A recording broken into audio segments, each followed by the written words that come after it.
broadly, women in the Southeast Asian workforce and the global workforce. And for a bit of background on why I was really interested in this project, I think I've been a really staunch women's empowerment and women's rights champion ever since I was a little girl. And I've worked on projects in my community related to community building, advocacy, and support for sexual violence survivors. So when I learned about the work that IBER was doing related to research on women's contribution to the economy and to the world, I knew I wanted to jump in on that right away.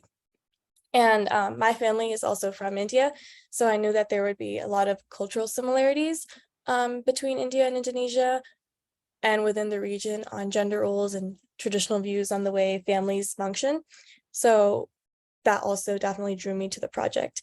And I think in the US, when the discussion on women's empowerment in the economy definitely revolves around women in leadership positions and women in the C-suite, that's not necessarily the same discussion here in Indonesia and other parts of Southeast Asia. Here, the big question may actually revolve around keeping our girls in schools and enabling mothers to be aware of taking up childcare and shifting a lot of cultural perceptions of gender roles.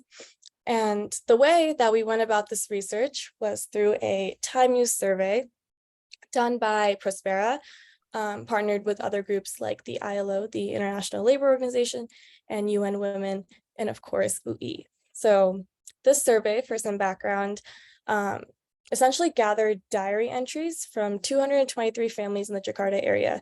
And that meant 223 men, the husbands participated, and 223 women, the wives, participated and recorded what they did every day for like 15-minute intervals of that day.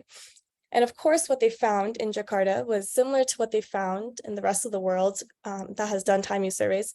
They found that women were doing a lot of the unpaid domestic household work, and men were doing a lot of the paid work. And more specifically, this household work for women looked a lot like traditional homemaker activities like cooking, cleaning, and supervisory work, like looking after children and the elderly. And this work that is traditionally characterized under the care economy that Nancy Folbury, an American economist, writes about. She says that this revolves around activities and relationships that go into addressing the physical, psychological, and emotional needs of adults, children, and the elderly. And while most of the research I've done on this has been through secondary sources and readings, I was very lucky to be able to do some field work with Nikki and the rest of the interns to work through the do field work with the social protection agencies in Indonesia and hear from women in the East Jakarta, specifically the Kampung Pala village, which was really, really special and a really great experience to hear from 50 plus women on their day-to-day lives. And many said that their days start as early as 3 a.m. and 4 a.m. in the morning when they wake up to make cakes and sell them, which is a job in the informal work sector. And when they get back from selling these cakes, they help their kids get ready for school, they help their spouses, and it's a very, very big role for them to really make sure the rest of the family works smoothly. And one woman said she had 8 kids, and that was really just her whole life. And on top of caring for those kids, she also cares for her in-laws and her parents. And evidently, this is a lot of work, and the time use survey measured all of that. And the difference in time allocation is as drastic as Indonesian women spending 2.8 times more time on unpaid labor than men. And this includes women who also have jobs, like the women who sell cakes in the informal and formal work sector. So all this household and supervisory work is on top of that, which is why the average woman actually works much longer hours than men do. And this research was definitely supported by a conference hosted by Prospera and UI a few weeks ago, actually, where Samantha Watson, who's an ILO practitioner from Australia, was really experienced with time use and the time use survey measurement. She found that these results were central to Jakarta, but they also matched, of course, with the rest of the world. And the difference in total work hours is only to be increased when you kind of head to more rural areas in Indonesia. So as part of my project, I worked with IBER to analyze all of this and look in to the question of specifically, if men were to do more of the household work and share these responsibilities with women, how would that impact women's employment opportunities?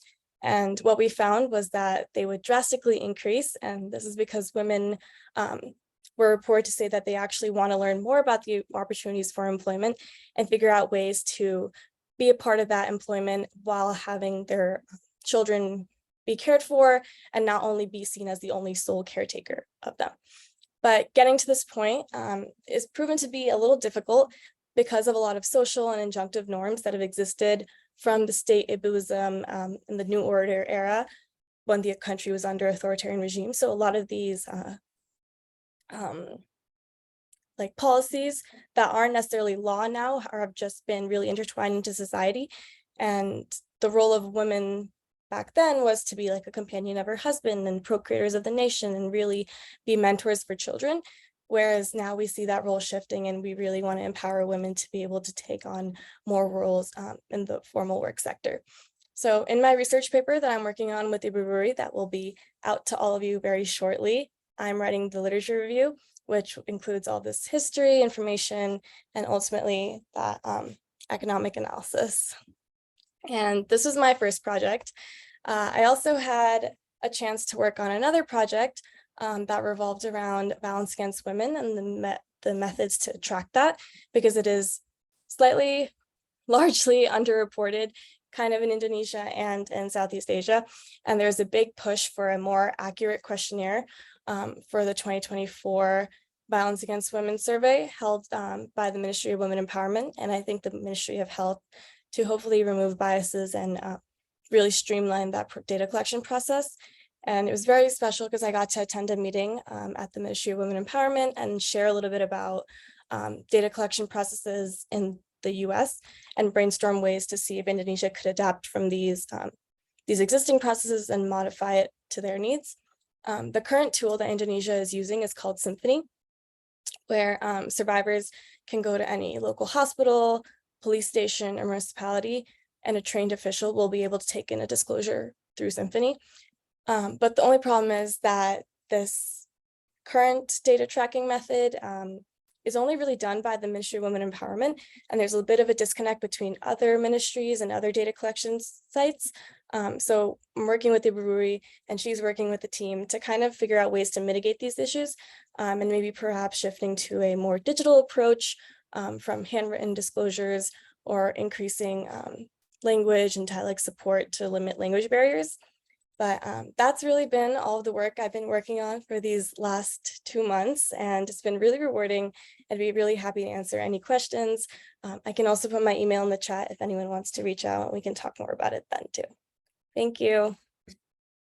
Thank you so much, Kritika. So I'm now should we do all the presentations in one go, or should we do some questions for Kritika? Maybe questions for Kritika, if there are 1 or 2 questions before we move on. Anyone offline or online? Because we've got quite a lot of participants online, and everyone will be joining from across the IBER consortium, so maybe from all around Indonesia. Maybe for Kritika, I guess what was like out of your 2 months here, what was your most inspiring experience that you would like to bring forward maybe for further research? Sure. So I really enjoyed when we did that field work with the 50+ women in Kabupaten, and I asked one of the little girls who was there, she was with like her grandma and her mom, and I asked her, like, what's your favorite subject in school? And they said that they really like math. And it was just really special to see that like these girls were being impacted and supported by the government, and their families saw a lot of value in those girls going to school. And anytime I asked any of the women, what do you see for the children's future? Do you see a different future for your daughters or for your sons? And they said that they don't, and they just want all their kids to be successful. And I knew that little girl would probably have a really great future. Maybe any more questions from online or offline participants? Kritika's done great work on gender issues and well-being and welfare. And so you're helping Bururi to develop one of her chapters, am I right? Yes, so helping her write a research paper, she's going to be doing kind of the more data side, and I'm helping her with the literature review. Okay, well, that's exciting. So thank you so much, Kritika. Maybe we'll move on to who's next? To Alex? Maybe move on to Alex, and then maybe if anyone would also have more questions for Kritika, they're welcome maybe later on. So please go ahead, Alex.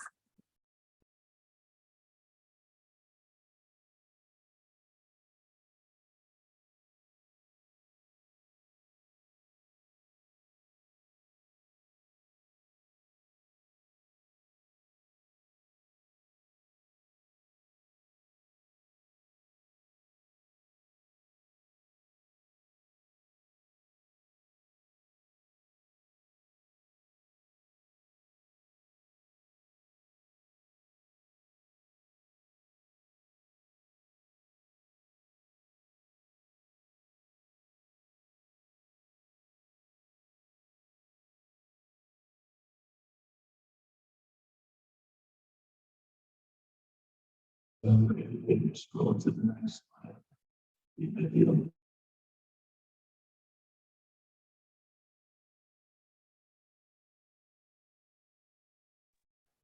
This is a topic that I found to be challenging, especially given a lot of the background research I've done, economics and history. I come from a background where academic history and economics are two disciplines that I'm most excited in. And I found this topic to be a combination of both of those fields, but also something that felt very difficult to craft in a way that felt novel.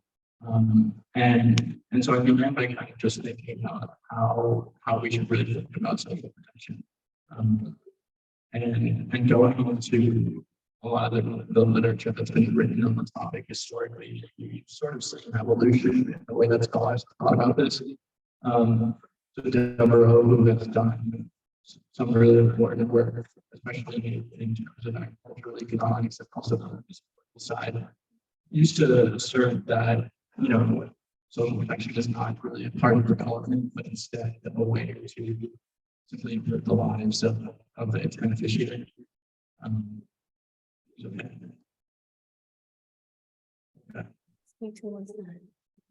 Okay. Should I start over? Should I just keep going from here?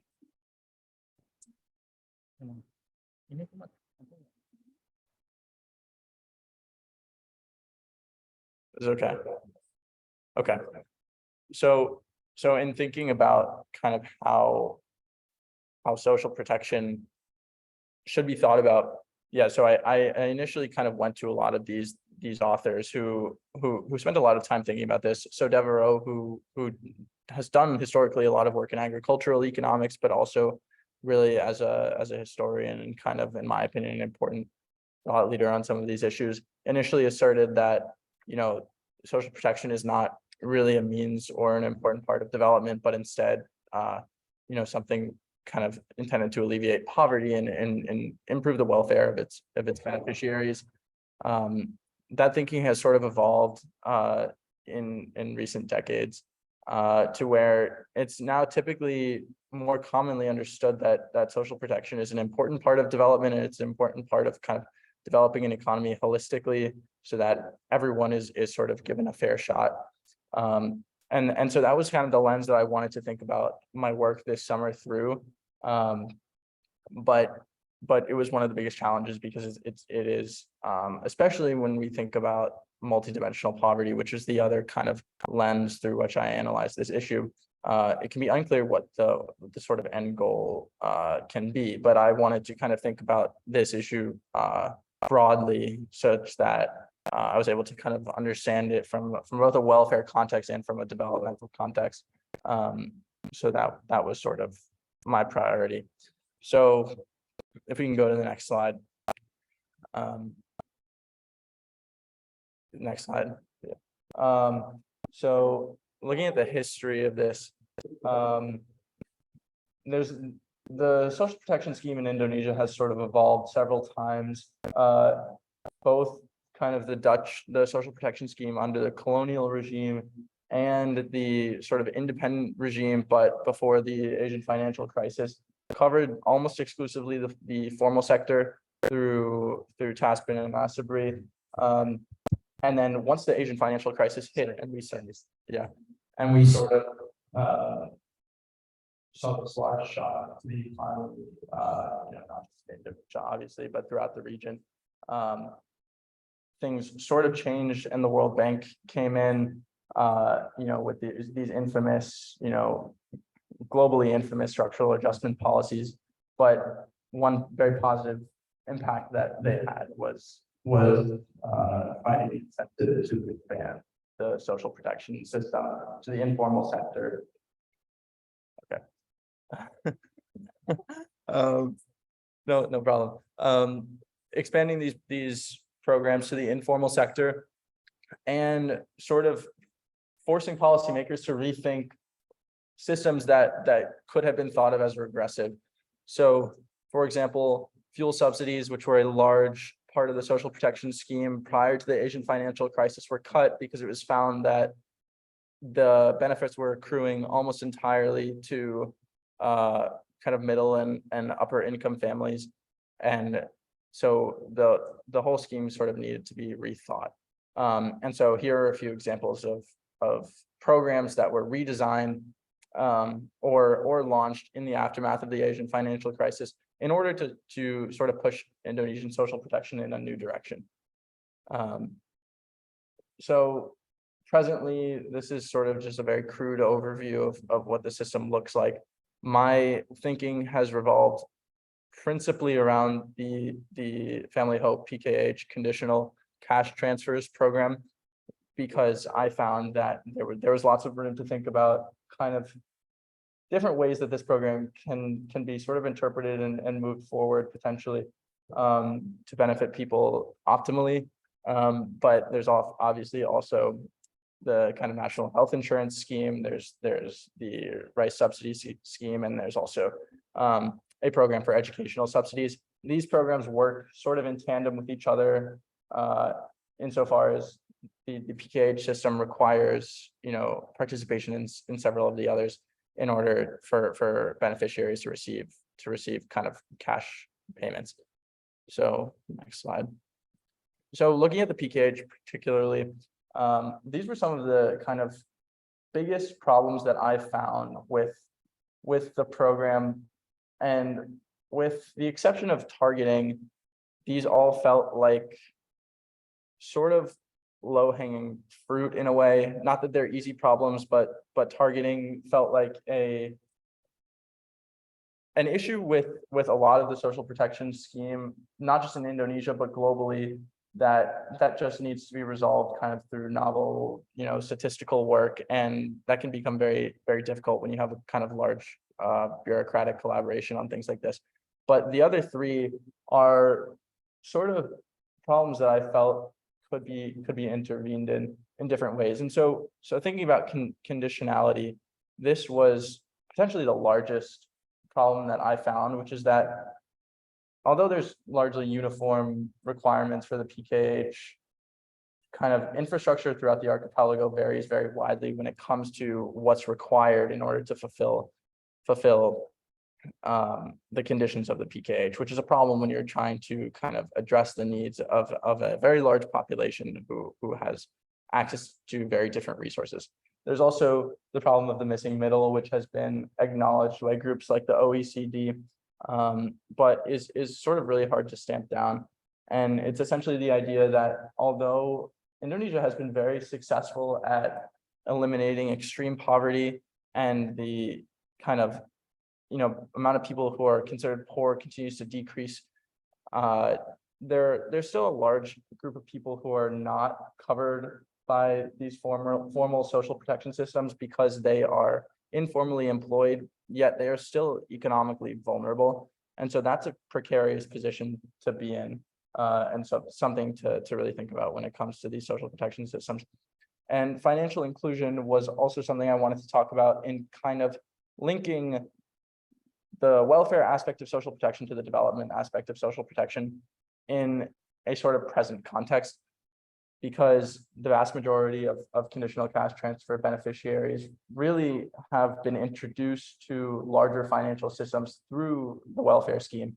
And banks nevertheless see very little incentive to kind of push and educate about their services. These are largely state-owned banks. And this seems like very low-hanging fruit when it comes to kind of pushing for local financial development. So if we can go to the next slide. Okay, I can just talk about it. So thinking about kind of inequalities and conditionality, this was a place where I think our fieldwork was actually very helpful, because we were able to kind of go, to the field in Jakarta and see that people generally didn't have trouble fulfilling the requirements of the PKH. It was one of the questions that we asked specifically.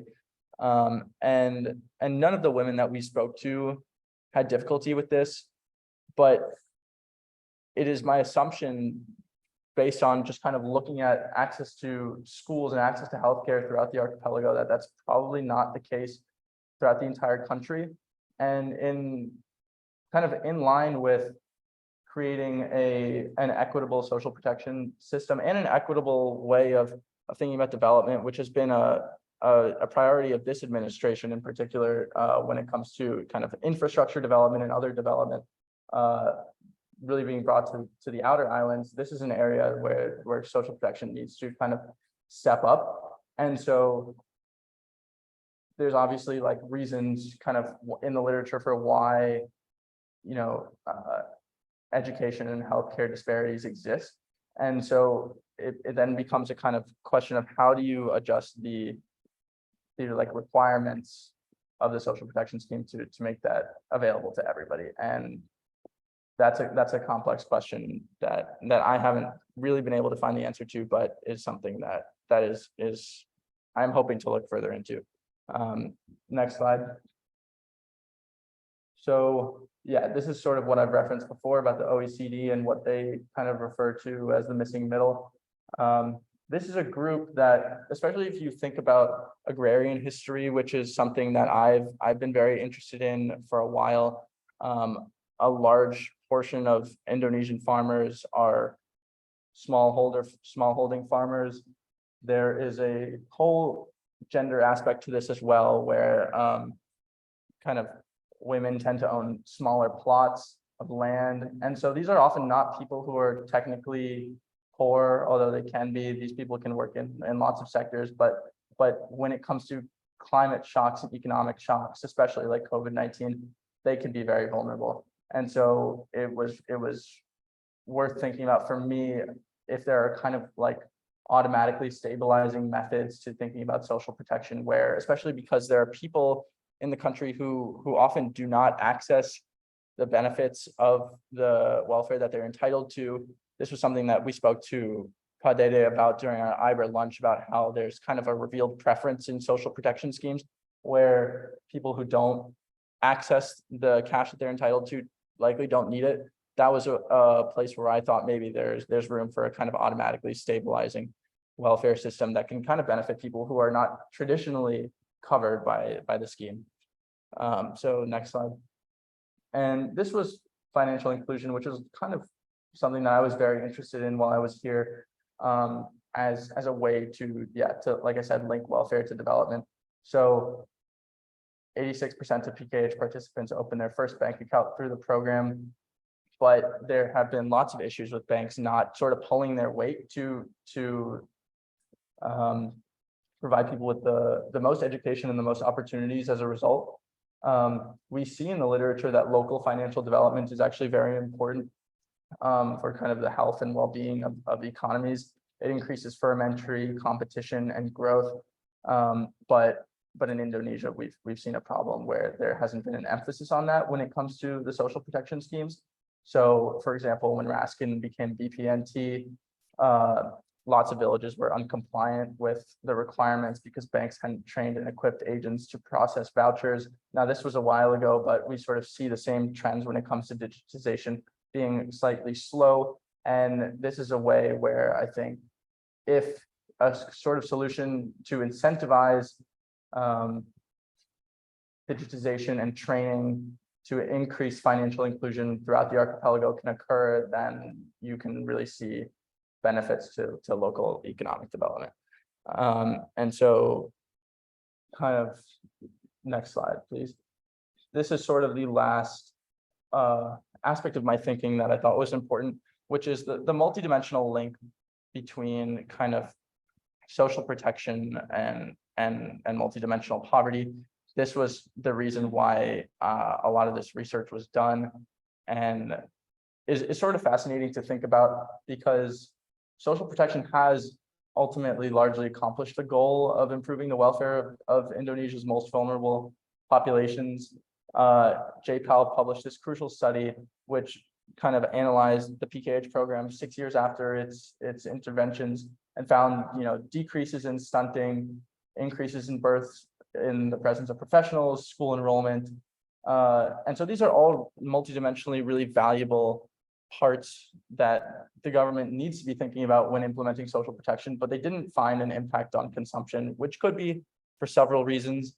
But to me, it highlighted the kind of, you know, the fact that even when thinking about, you know, poverty very holistically, thinking in terms of kind of nominal dollar amounts, rupiah amounts is also really important to think about development in the present, because obviously these sort of multidimensional improvements will have large impacts down the line as people who are able to spend more time in school can go on to pursue, you know, higher wage labor, things of that nature. But kind of cash transfers and welfare of this kind alone is not enough to spur development locally in the immediate future.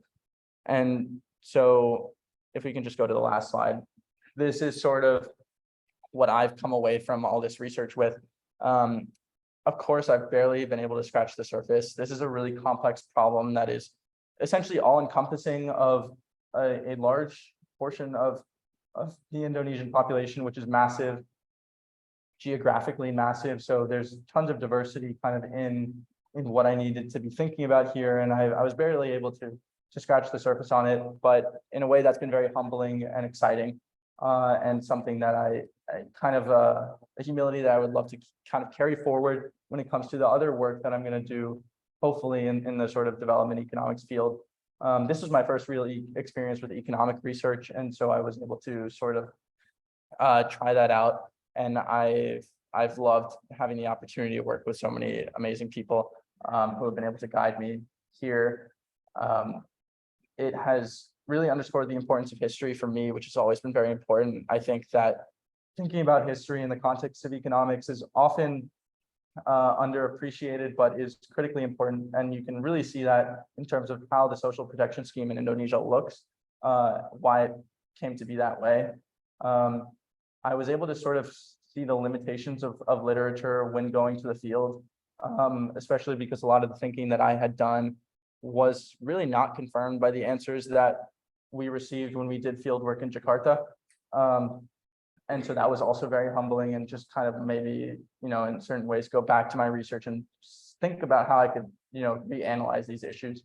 And lastly, just kind of being able to put faces to all this work was kind of a wonderful thing for me after being here for so long, to go to the field, to see the people who this work was going to impact, and really kind of, you know, revitalize, not that it needed that, but revitalize my interest in some of this work, and really bolster why I felt like it was so important.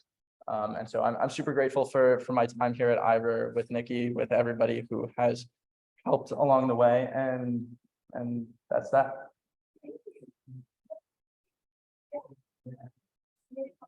I know I think you spent again questions that I think we just done. So yeah, that feels like it's been really amazing for me. Yeah, I learned a lot of that. Any questions from everyone online?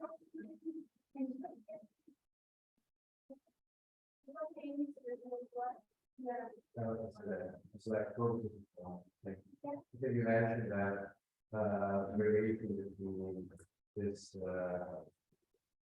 initial aspect where, development from anything to that group. I think that's interesting because it's kind of combining the development and IO plans from industrial communication.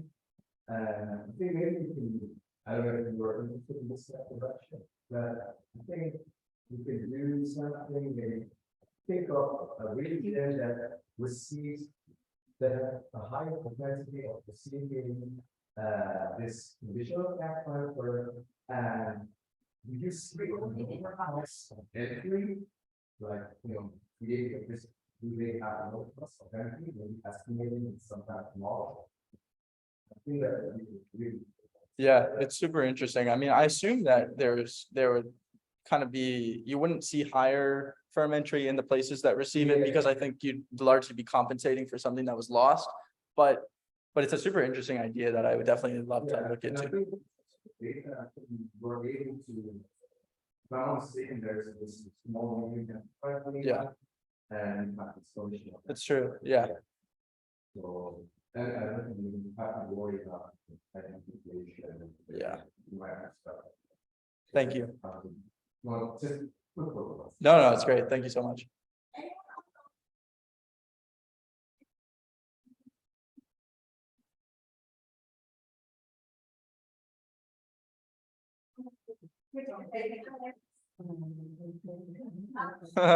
Oh, thank you, Kritika. Okay, I know the fourth year of work, and we talk about whether probably the conditions of the help lets people not being being able to access the help, and people having problems to maintaining these conditions, like children going to school and then them having to choose between school and work, because those issues did come up in the discussions we had with those women. I don't know, the half an hour of discussions I had, you spent more time with them. The issues with choice between work, and then there's also whether so there are conditions, or there's the question of whether there should not be any conditions, and whether we should do something like a universal basic income policy.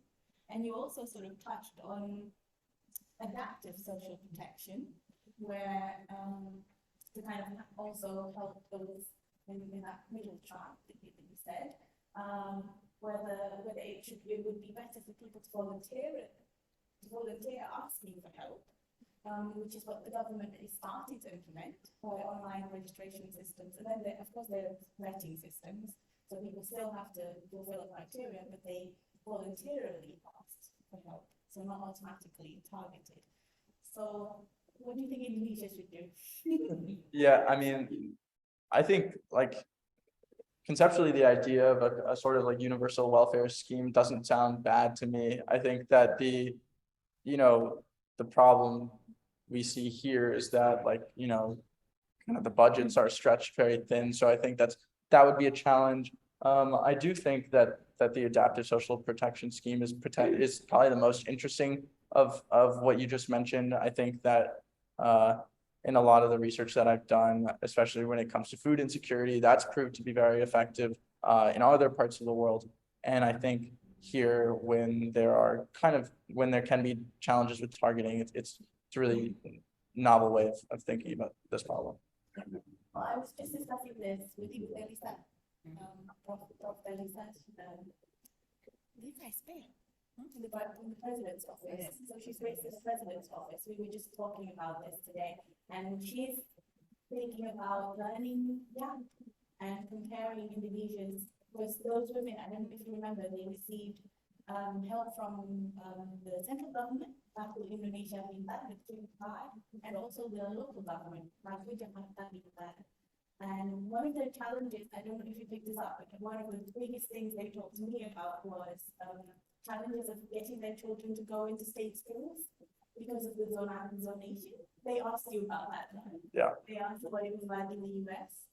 And Lisa was talking to me about the US school voucher system, topping up for children going to school to private institutions because they either there's no space in state institutions. So yeah, I was telling Alex this to kind of entice him to work more on Indonesia probably and come back. So I would love to. okay, is there any more questions? Yes, Martina, and then Pak Caika. Okay. Alex and also Kritika, I'm happy that you enjoy your time in Indonesia. And for Alex, this is a very interesting research, and I'm glad that you highlight the importance of history and also context. Because when we talk about Indonesia, as you also put the map of Indonesia, we have 17,000 islands, we have 500 tribes, and all have their local wisdoms. And when we talk about social protection, it will, in my understanding, it will come initially from the family itself. So there is a built-in structure in the community that also becomes social protection before it becomes, they need help from the government. And I think this is something that might be you want to research more in the future, that there are the social system that becomes the social protection in Indonesia. And we also talk about community, tribunal, and also religious communities that provide social protection. For example, in Indonesia, because majority of Indonesians are Muslims, so there is this institution called zakat. This is like arm tax taken from the rich and given to the poor. And it helps the community, the poor people, to, for sustenance and to be able to live decently as well. So this could be part of the social protection instruments other than the CCT and the other programs that we mentioned. So this might be interesting things to be explored in the future. Thank you. Yeah, absolutely. I mean, I think it's super interesting. I was interested myself by kind of these sort of informal social protection systems. There's research kind of that showed here, actually, I believe, where, in the absence of some of these formal social protection schemes, that kind of local community level forms of insurance were actually very effective, like in the early 2000s. And so I think that's an interesting aspect. The religion aspect is also obviously correlated with kind of different forms of social insurance. I think that one of the reasons why I wanted to sort of move away from that as my focus was because in thinking about sort of the state of the poor in Indonesia and also the state of where the country is going, you see a lot of poverty concentrated in urban areas, and largely in a developing economy like this, urbanization is sort of an inevitable byproduct of development, I think. And then in environments like that, you can really see the breakdown of traditional social systems. And so it's super fascinating to think about, like, how can we preserve those really effective forms of social protection in a kind of new era. So I think it's really interesting.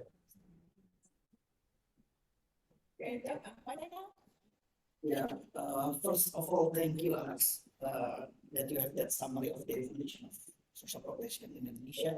But I was wondering about, in your opinion, this is the evolution itself. It is because of government fiscal capacity, or maybe government and local capacity, not fiscal capacity, but the capacity of the local and central government to deliver the CCT, or maybe because of just economic development progress. So the question is, like, these issues generally. The evolution itself, this is caused by what? Okay. Yeah, I mean, it's an interesting question. I think there's a lot of, I mean, there was a pretty important paper that I spent time looking at about decentralization when it comes to social protection systems. How, I mean, globally, that's kind of the way that, like, the world is moving in kind of well-functioning democracies.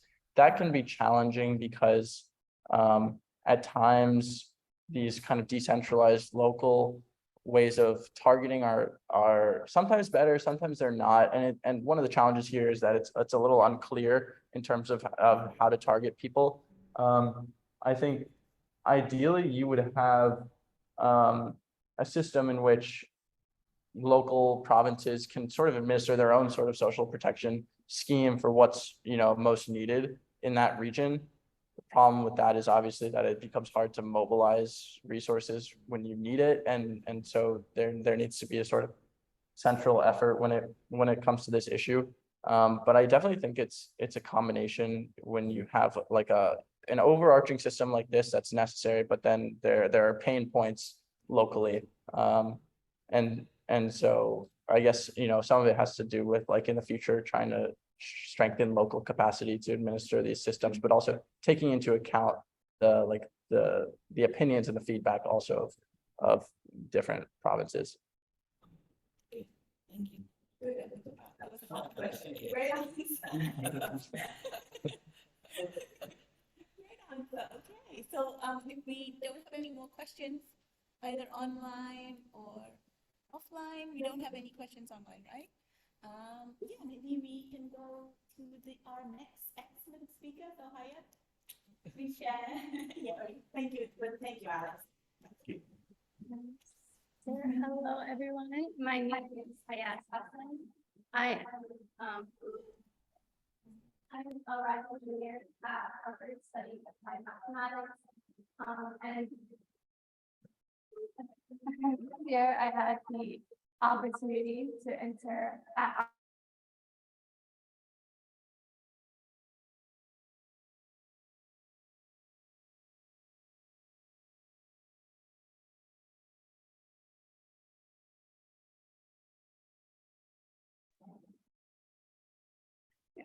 So I worked on green financing and its role in Islamic economics.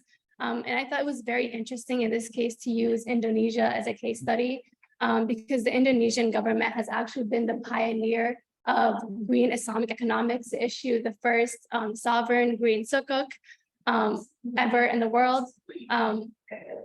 And a lot of people see green sukuk as the future in regards to Islamic economics promoting a net zero economy. But I think what our research focused more importantly on was how private institutions can also work with the government to promote green Islamic economics. And we found out that most Islamic private institutions in Indonesia actually have not made green financing their priority. We've seen such as like top Islamic banks, such as BSI, have come out with reports stating that there is an increase in their green financing. There's 112% increase. But once you compare the larger numbers, you find out that green financing still constitutes only 4% of their total financing. And that's for the leading Islamic bank. For the other Islamic banks, there's not any information on green financing at all. And we thought this was very important to note because once we look at other countries that contend with Indonesia, such as Malaysia and Saudi Arabia in regards to the Islamic economy, they've actually passed laws that have sort of mandated private Islamic banks to have at least a percentage of their financing be green financing. And in that regard, they're ahead of Indonesia in achieving that net zero economy. So in our research, we sort of looked at what Indonesia can do moving forward. Since the government has sort of done their role in promoting green financing, what can they do to encourage these private Islamic banks? And we came up with some policy recommendations. And our main policy recommendation was strengthening the regulation on green credits. So currently the Indonesia Central Bank regulatory framework mandates that financial institutions allocate a minimum of 20% of their loans to micro, small, and medium enterprises or MSEs. This percentage is scheduled to increase gradually, reaching a mandatory MSE credit of 25% in June 2023 and 30% in June 2024. And despite these requirements for MSMEs, there are currently no equivalent regulations regarding to green credits. And so we believe that it's important to develop specific guidelines mandating the minimum green disbursement for green initiatives to align with the Sustainable Development Goals or the SDGs. Our second policy recommendation was strengthening the regulation on corporate social responsibility. And this only made sense because when we think about Islamic economics at its core, it's value-based economics. It takes into account people's morals and what fuels them, and it sort of drifts away from the traditional economics we see, which is completely devoid, or not completely, but largely devoid of the human and social aspects. So if Islamic banks wish to retain their Muslim values, it's important that they make corporate social responsibility a priority. So specifically, we're saying that the regulation concerning limited liability companies stipulates their responsibility to uphold social and environmental obligations, particularly for companies involved in natural resource related activities, or SDAs, or those with an impact on natural resources. However, the law lacks a precise definition of the minimum percentage of funds that must be allocated for CSR, despite CSR funds being one of the most potential sources for achieving the SDGs. So we believe that increased allocation of CSR funds by a company reflects heightened concern for social issues. So it's important for the government to establish regulatory guidelines specifying the minimum percentage of profits that companies should allocate to CSR endeavors. And our last policy recommendation was more of a concept, and it was Islamic blended financing, where Islamic banks act as private investors. So several studies have found that Islamic finance can be an important source of financing for the achievement of the SDGs due to its significant potential. The core principles of Islamic finance that promote risk sharing and avoid excessive speculation, along with the availability of Islamic social finance tools such as zakat, and sadaqah and waqf, are highly aligned with the spirit of the SDGs. As such, Islamic blended financing, which combines both Islamic commercial and social finance, represents a unique and innovative approach to strengthen their role in achieving specific targets, including the SDGs, and can become a financing modality to fill the SDGs funding gaps. So in this context, Islamic banks play a pivotal role as private investors, contributing to a diverse range of projects and initiatives related to financing for green credits and or renewable energy projects in general. So in summation, we find that Islamic financing actually has unique potential compared to other sources of financing in becoming more sustainable and becoming more green. And considering that the majority of Indonesia's population is Muslim, Islamic financing will play a huge role in the future once we set out to achieve these SDGs and these ESGs. So it's important that we make these commitments right now, and it's important that there's more government regulation in the sense, because without government regulation, there is not much incentive. If they're looking at profits alone, there's not much incentive for Islamic banks to focus on green financing where they can focus on profits. And during my time here, aside from this paper, I've also had the pleasure of visiting a couple of Islamic banks. We visited BSI, Bank Syariah Indonesia, which is the largest Islamic bank in Indonesia. And we were able to question them on their green and sustainable practices. And we found that green and sustainable practices were not, the framework wasn't even developed yet, which there is some leniency to be granted since BSI is a newer Islamic bank.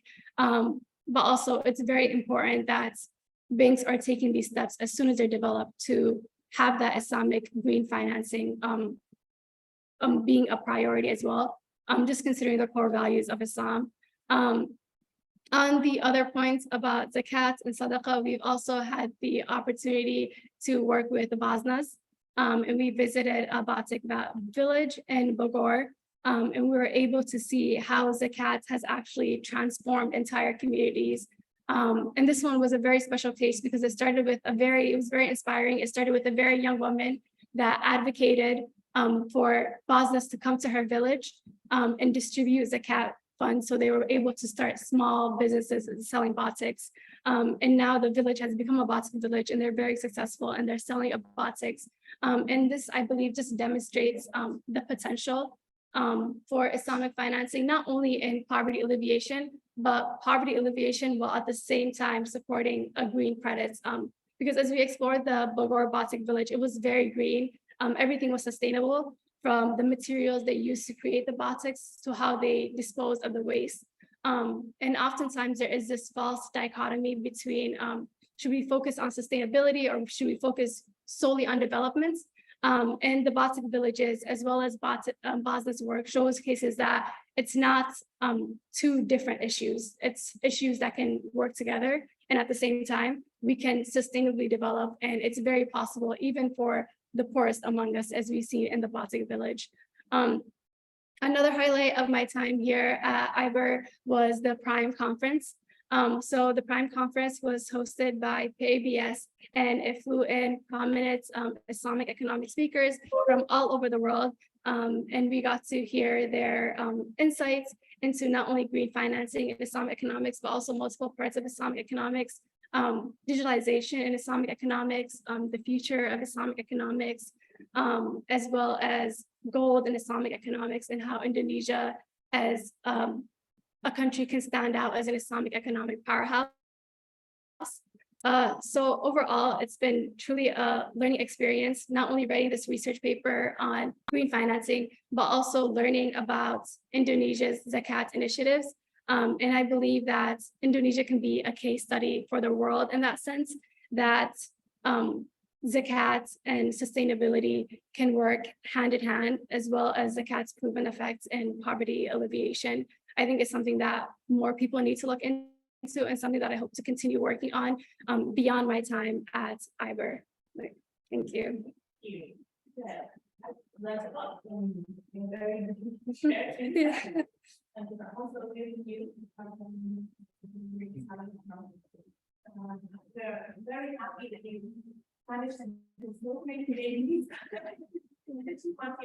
Thank you. Any questions online?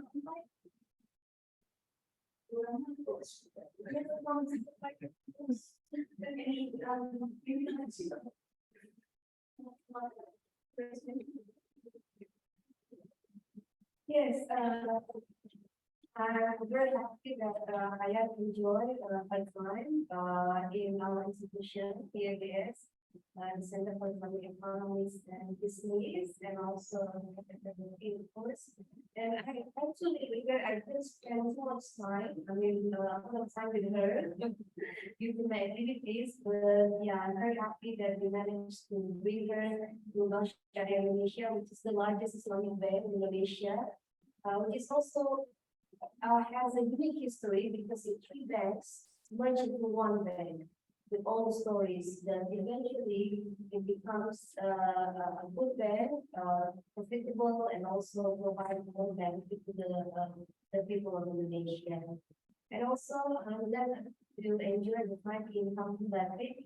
It is also something really opening my eyes that actually the whole ecosystem can be made sustainable from the beginning to the end. Even when they do this rapid production, they start with the you can say the material is very sustainable from the earth.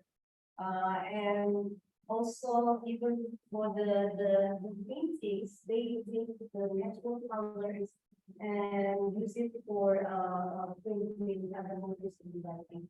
And even with the Indonesia, they managed to recycle it to become clean water to use again.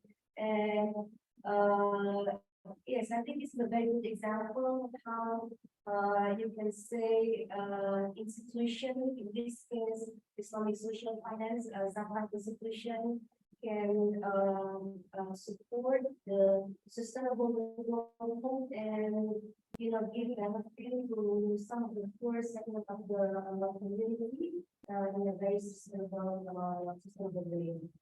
And yeah, I hope Kaya can also leave comments and Kritika. I mean, we can explore more based on your experience here, because there are actually many interesting things, yeah, to be learned, to get listen, and yeah, hopefully you can make Indonesia again. And yeah, Kaya, thank you as well. And yeah, that's it. Thank you. Thank you so much, Ibu Rahma. There's an echo.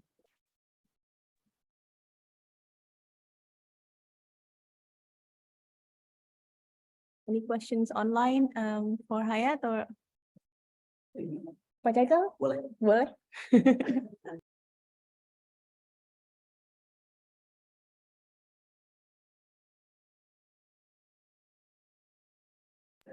Lama already smile. So focus on the marginally financially included communities, or maybe financially excluded, or to the one already included but on the conventional banks. Which one is so focused, right? Because with BSI, it's become the largest Islamic bank, and yeah, they are also concerned about the the industry of the banks become more concentrated because of this, right? So which one do you think the Islamic bank should do?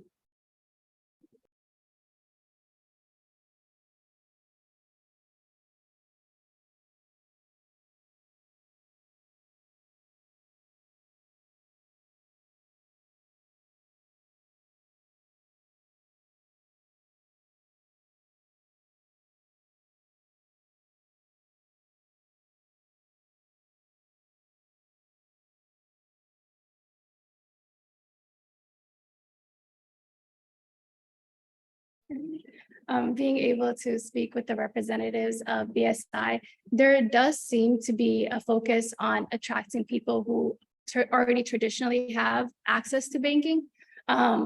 There is definitely a focus on getting new customers, and it makes sense from a business standpoint. People who have access to banking usually bring in the most profits. But I also think there is something to be said about the difference between Islamic banking and conventional banking. And it's not just that you're not allowed to accept interest in Islamic banking. There is a whole set of values behind Islamic banking. It's moral as much as it is a set of rules. And I think morally speaking, Islamic banking would call upon trying to bring in those excluded, those in rural areas who don't have access to banking services, those who don't know how to invest or how to get money for their small businesses. I think that's what Islamic banking would call upon. And I think there definitely should be a push on Islamic banks, not only in Indonesia, but also leading Islamic banks in Malaysia and Saudi Arabia, and incorporating more values into their banking. I think there is definitely something to be said about value-based economics. I don't think economics has to be devoid of one's values and morals. I think there's definitely a combination that can happen there. And I think Islamic banking presents the best opportunity and the best potential to combine values and morals as with economics. Maybe more that question. Do you believe the Islamic banks substitutes conventional bank just for Indonesia? Because I have both. Oh, okay. And also given that I would choose myself, that my access would be Islamic bank. This is last question. Depends on what this. So your question was, are Islamic banks and commercial banks, It's not relevant. oh, okay, or can they be used together? Okay, yeah. I think at the moment, they can be very complementary depending on the services that you're looking for.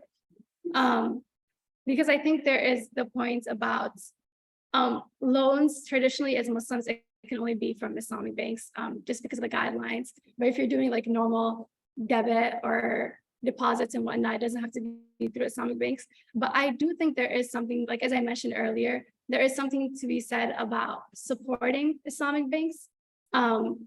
Because I believe if Islamic banks tap into the more like social, moral parts of Islamic economics, they definitely do have the potential to not only act as like these banking figures, but also, as you mentioned, like these private investors pouring into like small businesses.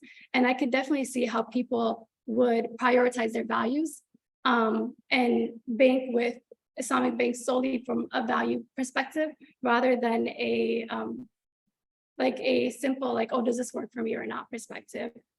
So I think investment into Islamic banks would be interesting once Islamic banks showcase that they're committed to Islamic values. And it would obviously depend on a person-to-person case. But I think at this very moment, Islamic banks and conventional banks can be complementary.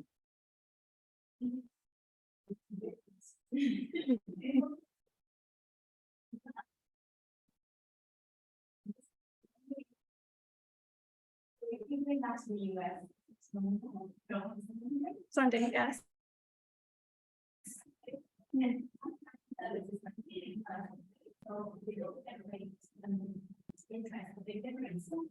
Yes, yes.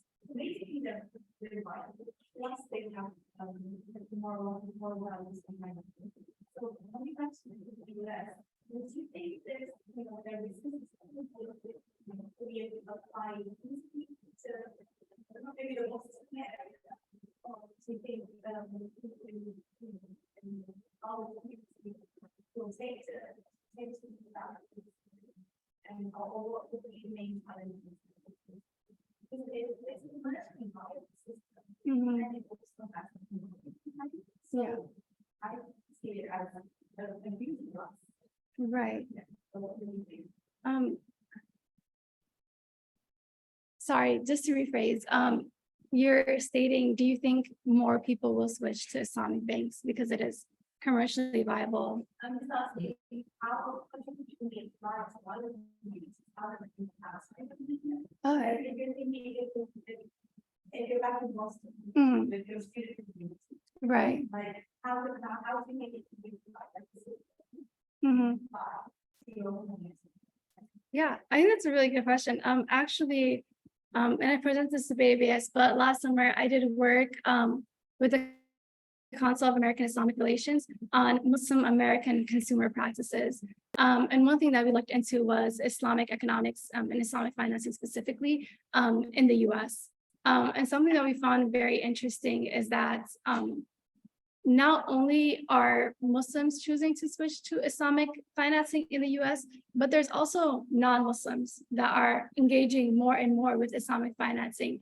And part of it is because of the economic aspect of it. There is something economically enticing about not having to have interest on loans, and also the Islamic value of there having to be something solid under investments. Like you have to, like there has to be a solid value in whatever you're investing in. So I think what we measured was a 1% increase in non-Muslims using Islamic financing, which isn't a lot. But I definitely do think if there was more education, and we discussed this, there's education on Islamic financing in the UK, for example. But if there was more education, I definitely do think it would be able to be applied to the American market outside of the American Muslim market as well. Yeah.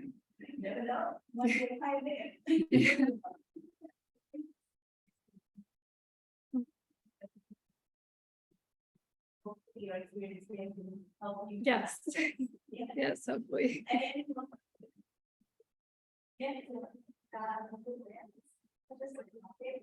And I want to know, after 2 months you here, do you think Indonesian play a moral as a significant role when they make a decision making? As you know, in economics, that we assume that people are rational when they make a decision. But do you think in Indonesia itself, moral is have a significant role for decision making itself? So since you mentioned that often in Islamic financing itself. Mhm. Maybe Yeah, I think moral, not rational. Sometimes we think that there's a not rational. I think that's a very interesting question. I think if I learn one thing here in my time in Indonesia and during my research is that models are very oversimplified, and they have to be oversimplified because if you don't make certain assumptions, then we would have like these very complex models. But I definitely do think there is something to be said about rejecting the traditional notion that people are solely self-interested. Because things such as zakat and sadaqah shows us that this is not true. Like people are willing to depart with their money in order to alleviate poverty in people that they don't know. So I definitely do think morals play a role. I think specifically for the Indonesian government, the issuance of green sukuk being the first country ever to do so showcases that there is this commitment to sustainability in green financing, even though green sukuk may not be as profitable as other forms of sukuk or as widely researched, which is something fairly new. So I do think there is more and more a moral aspect, and as well as a religious and social aspect in the financial decisions that people here make. I think that'll be something interesting to apply to non-Muslim countries, to see how zakats worked in Indonesia and see how it differs from other money redistribution in other countries, other non-Muslim countries. So I think that's definitely something I want to look into more, but I think there is a very strong value-based economy here as well. Thank you, Hayat. I thought that was really great. And yeah, so hopefully you can be that voice, or you are already that voice of sharing knowledge about zakat and Indonesia. And thank you so much, Bu Rahma, for and the PEBS team for being with Hayat throughout this time. So now, last but not least, we have Nick. Yeah.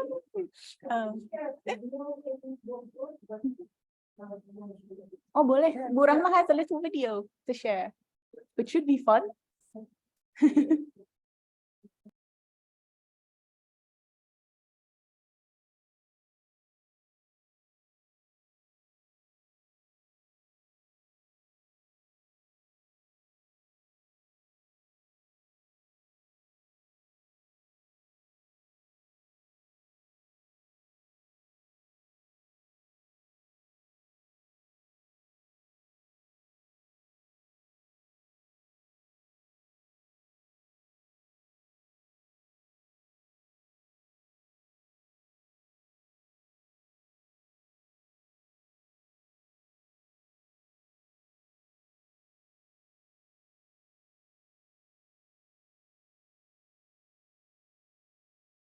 Okay, so we're moving to Nick's presentation now. Nick has a knack with big data, and so we're really looking forward to hearing what you've learned, Nick. So take it away. Yeah, awesome. So my name is Nick Zappia. I'm a rising sophomore at Harvard College. I plan on studying government economics, and I really want to focus on economic and social policy. That's what I'm really passionate about. I'm really grateful to have been able to spend these last 2 months within Indonesia. It's been really exciting, and I was really excited when I heard about this internship. I've just heard how beautiful Indonesia is, and it's definitely proved that within these last 2 months. But another big reason why I wanted to come here, especially to Jakarta, is because I'm really interested in environmental protections and in environmental sustainability. And so I know Jakarta kind of struggles with pollution and kind of things of that sort. And I'm really interested in kind of looking into ways that we can make our agriculture more sustainable and making our energy usage more sustainable. And so for the past 2 months, I've been working with Smeru, and I've been working with their big data team, and I've had a lot of fun. It's been an amazing time. And so my project has been a little bit different than the other 3 that you've heard. I've been working with Smeru to kind of expand their big data methods and kind of the sources where they get their big data from. And so a lot of my time has been spent kind of looking at other data methods and kind of seeing what other researchers are using, kind of more modern ways of conducting research. Because something that I found that's very consistent is how for a lot of developing countries, or really just a lot of countries in general, a lot of the demographic surveys and kind of things like that are really inaccurate and don't really cover the entire population of a country. And that's definitely true for Indonesia, for places like Papua and other islands. And so this kind of inspired me to look at how we can make our research methods more inclusive of certain groups that are traditionally left out. And so I kind of began my internship with researching different ways. I found these 4 different methods, which I found really interesting. One was through social media, mobile cellular data, internet searches, and remote sensing or satellite imagery. And so all of these ways were, some of them are relatively new, and I found them to be really interesting. They're very versatile, and they all can kind of provide different methods to tracking economic mobility, social mobility, but also the movement of economic opportunities, which has been really cool to see. And one thing that I've really loved about my assignment is that I have a lot of interests, whether it be in the environment or social protections or really anything. And so I've had the pleasure of looking at research from a bunch of different fields. And it's been really cool to kind of see the different data methods within how we track the environment, how we track poverty, how we track access to education and healthcare. That's been really amazing. But from like those 4 data methods that I looked at, the one that kind of stuck out the most and that my team also wanted me to look into more was satellite imagery. And so satellite imagery, I love, like after like my time working with it, it's been really cool. It's super versatile. A lot of satellites kind of focus on environmental conditions, which is like perfect for me because I'm really interested in that. And so it's things like tracking deforestation, land system change, ecosystem, marine topography, oil spills, ships. That's not even a quarter of what satellites can do. And it's been really interesting learning about that. Satellites additionally can use or have high resolution. And so with high resolution, you can do like more specialized things like track poverty, look at household expenditures just by simple things like their roof. One study that I looked at would kind of use high resolution satellites to go into certain villages. And then from there, they could take pictures of the roofs. And so if a community had more metal roofs, and they could kind of assume that the household has more access to finances and therefore has more economic opportunities. But if they had a wood roof or some other material, then we know that they may not have access to as many finances. And I found that to be really interesting. So kind of moving from that, more towards the end of my internship, I learned a lot about satellite data and kind of how to process it, how to use it. And so a lot of satellites use, they're multispectral. And so what that means is that the satellites have 8 to 12 bands that capture certain wavelengths of light. And so one band might have red light, while the other might have blue, one might have near infrared. And so this is really important because this is how you can kind of like track certain things within Earth by kind of combining the bands in like different ways and different orders. And so at the end of my internship, I was tasked with kind of doing my own data analysis. And this is something that I was really excited about, excuse me. And so right away, I know that one issue that a lot of that I've heard from a lot of Indonesians is that they're worried about the deforestation that's been occurring within Nusantara. And so I really wanted to do my research and my data analysis on that. But unfortunately, there's actually not a lot of satellite imagery within that area, which I found to be really disappointing. But instead, I wanted to look around Jakarta and kind of see how the relatively recent urbanization and modernization of the city has affected the environment around it. And so I used a Sentinel-2 satellite, which is a very popular satellite for imagery. And I collected 4 images, 2 from the east side of Jakarta and the surrounding area, and 2 from the west side of Jakarta and the surrounding area. And each image was from 2018, and the other was from 2023, and I would compare them on their respective sides. And so basically, I wanted to see the general deforestation or just vegetation loss that's occurred between 2018 and July of 2023. And so to do that, I collected all of my imagery, and then from there, I separated the individual bands within the images. And so I used something called the NDVI, which is Normalized Difference Vegetation Index. And that basically kind of scouts out and shows you where vegetation is. And so it's on a scale of -1 to 1, with anything below 0 being clouds or water. And then anything from 0 to 0.1 being just bare soil, 0.2 to 0.5 is like sparse vegetation, and then 0.6 and above is considered to be very dense vegetation. And so from there, I had to calculate the NDVI, which is basically just taking the blue band, which is band 4 within the Sentinel-2 satellite, and then band 8, which is the near infrared band. And then from there, you can use a raster calculator, which is like a special calculator that you can find on a satellite processing platform called QGIS, which is very useful. I definitely recommend using it if you guys ever come across satellite data. And then from there, it kind of just like populates the map and it shows exactly where vegetation is. And so after like adjusting my scales and all of that, I kind of went into the statistics of it. And so just keep in mind that a lot of this is kind of possible user error. And this is my first time using satellite imagery and kind of processing it. So take what I say with a grain of salt. But I kind of found that within the western side of Jakarta and the surrounding area, from 2018 to 2023, there was around a 49% vegetation loss, which is kind of crazy. And within the eastern side, it's around a 56% vegetation loss. And so this could kind of mean one of two things. either the vegetation that is present is less dense, or the vegetation that is in the total area is just less, like there's less in general. And so that is kind of like a limitation of like the study that I did, is that we don't really know if stuff is becoming less dense or if stuff is being removed like entirely, or like what is occurring.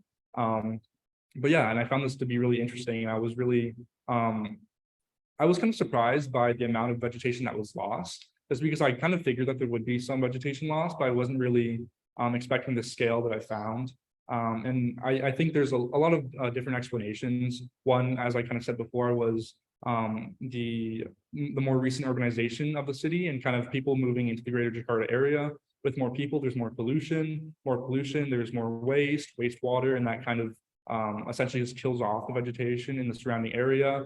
Along with climate change kind of getting worse, it makes it harder for plants and things to survive and for them to adapt, and kind of just things like that. And I'm sure there's many other explanations that are specific to Indonesia, but that's kind of all that I've been doing these last 2 months. Thank you.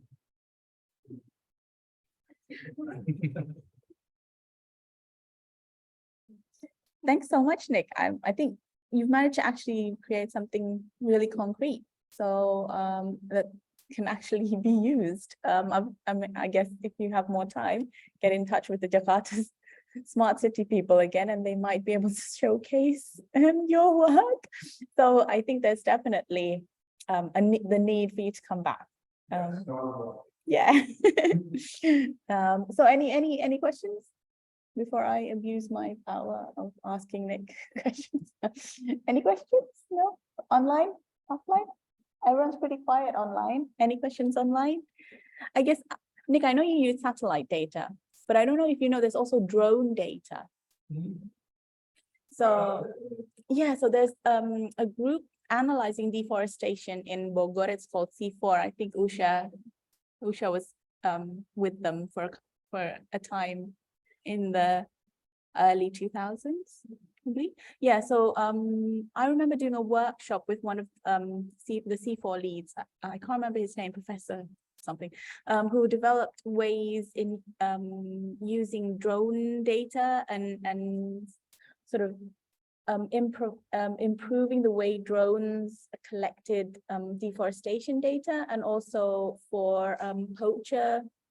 So there's a lot of problems with poachers in Borneo and Sumatra. So they were using drones to monitor also that sort of animal protection also.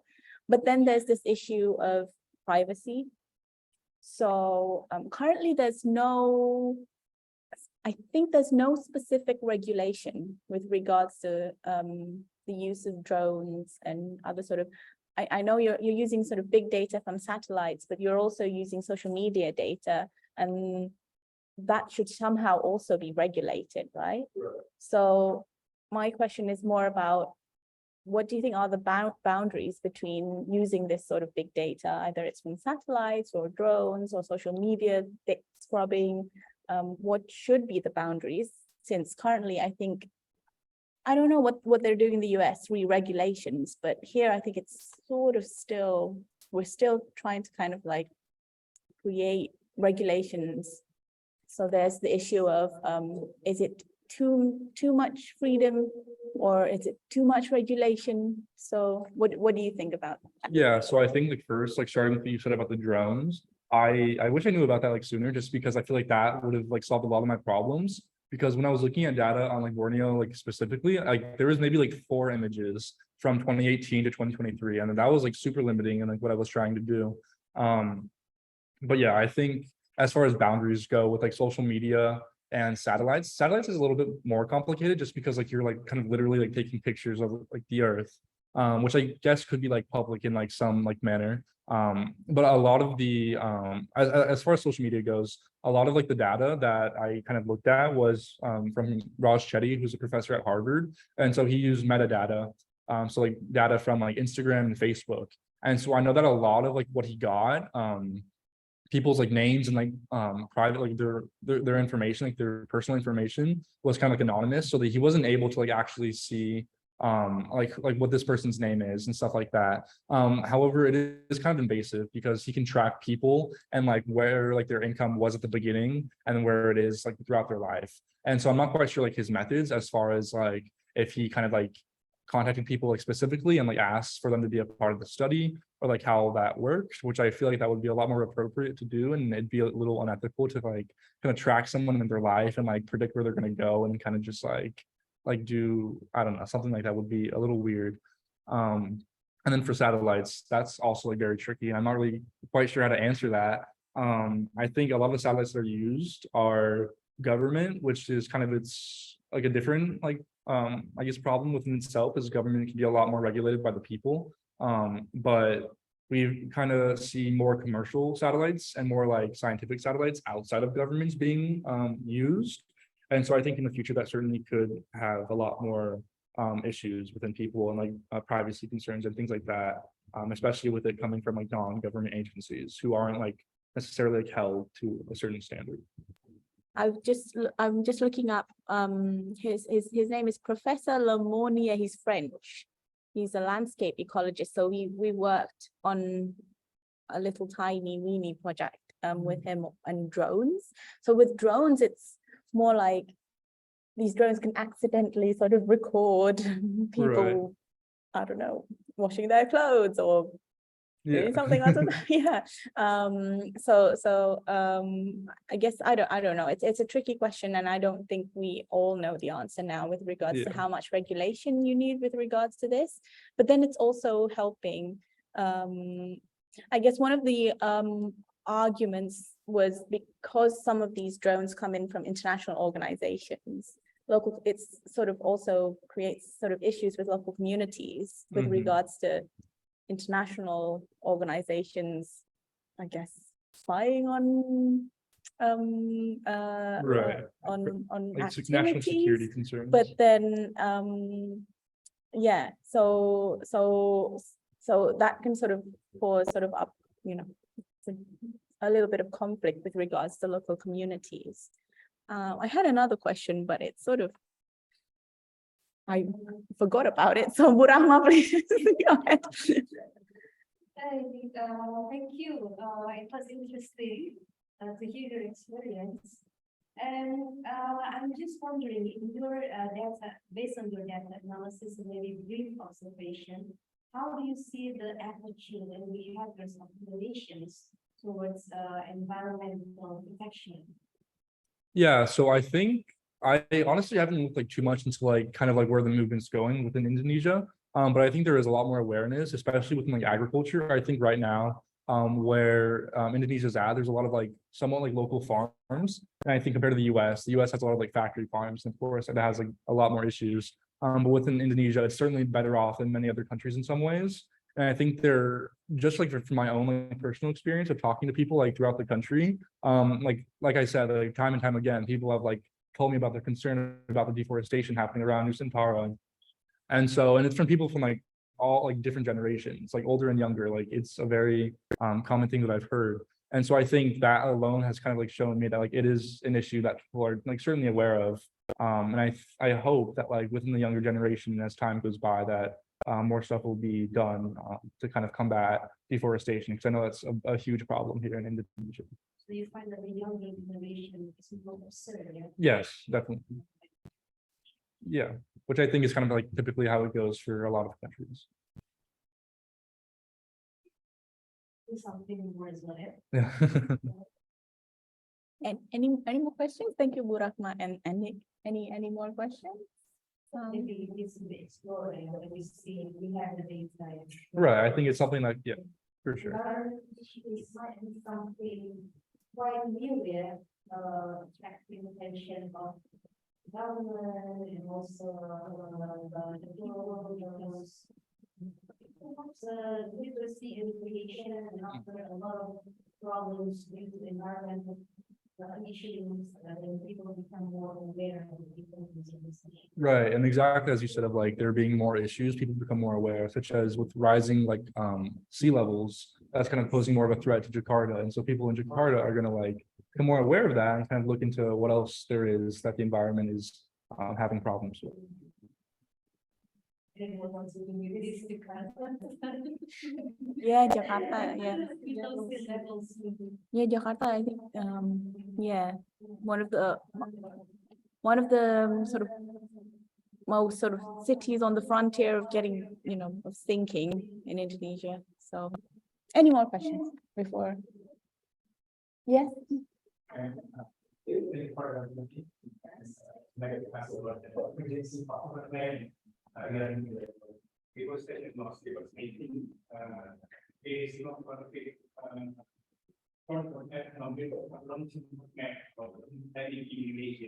So I think what would you think about the agency urban planning, meaning sectors like us, better arrangements and also workers in other things, and what do you think that we should do in the next 5 years to take out these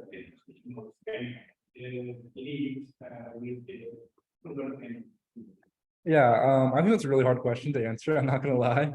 I think Indonesia is like certainly unique in this issue, just because again, like because of Nusantara and the problems that we face in Jakarta, kind of require for there to like be an expansion, I suppose, as like the government leaves it to be. And so that kind of requires for a new capital to be built. And then that also leads to deforestation. So it's kind of hard to prevent deforestation when there's other problems that kind of like push for it to happen. As far as like for what the government can do, I'm like, that's like a really hard one. I'm not gonna lie. I think I certainly don't have like many solutions for that like just yet. But I think right now, as far as like where awareness is going and people becoming more and more aware of the issues, that's gonna cause more research to happen within these issues, and hopefully people will kind of be able to find more solutions for like the deforestation. And I certainly think that like the more work to happen should be happening like sooner rather than later, just because if we like wait too long, then Indonesia is going to lose a lot of its plant life. So I'm sorry I can't quite answer it fully, but I hope that makes sense. Thank you, and thank you. Thanks everyone. Any more questions? No. Yeah, I guess maybe before I end, to kind of like hopefully make Nick want to stay for longer. There's this NGO that focuses on building makeshift drones with local material. So low-cost drones to help monitor deforestation. This is in Borneo. So yeah, next time, Borneo building low-cost drones using recycled and local material.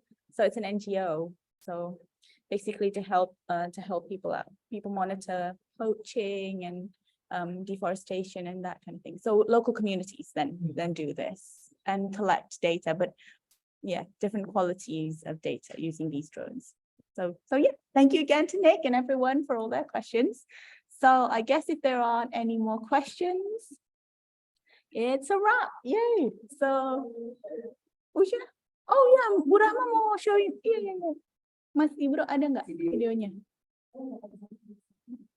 We have a little video. Thank you to Bu Rahma.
It looked like you had fun. Hayat.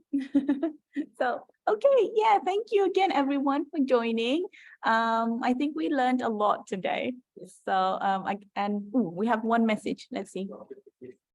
Kritika, yay, Kritika, you're still with us. So that's great. Yeah, we learned so much from everyone. There's Ibu Ruri here too. Ibu Ruri, would you like to say? Kritika, Ibu Ruri is here for you. Do you want to say anything? Ibu Ruri? Hope people enjoy the school development. I saw that they learn a lot about it. And I know that we can people out there next time. So, and with that, more so that we still have a little paper.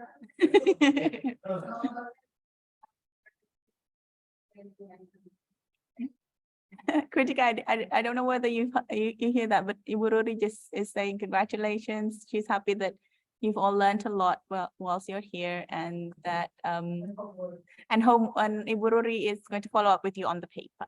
So again, thank you so much, everyone. I think we learned a lot from you guys because you've offered us like a real set of talented, fresh eyes with regards to problems that have been going on in Indonesia for years and decades, like poverty, social inclusion, the environment, and also Hayat issues with regards to, how Islamic banking can actually help contribute towards the economy.